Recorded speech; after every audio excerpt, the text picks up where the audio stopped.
This is a poem about wanting to believe that you can accurately judge someone's personality by the colour of their eyes, and that you can accurately judge whether or not your relationship with them is going to pan out, and how this isn't necessarily a foolproof plan.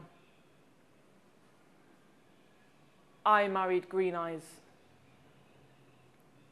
I married green eyes early last July. The neighbours all advised me to go green. The grass tastes sweeter when the gooseberries cry. The butcher boy went green when he got clean. Deborah married blue eyes straight after school. The neighbours all advised me to go green. Blue eyes rubs his trunks in the local pool. The au pair tops his blueberries with cream. Stuart found his brown eyes in a sports car. He'd seen suspicious bruises on her thigh. There she was, with silver tongue and knife scar. The grass tastes sweeter when the gooseberries cry. Keep away from white eyes and the drug scene. Her wild-eyed mother begged her not to wed.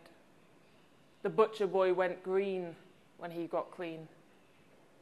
White eyes and white eyes honeymooned in bed. Starry eyes wore his sunglasses in court. The knights achieved full custody of day. Now he drinks in green rooms, growing short. The complimentary grapes taste okay. Streamers webbed the streets like celery string. You fixed the finger with an emerald screw. The neighbours believed each confetti fling. You believed me. I have green eyes too.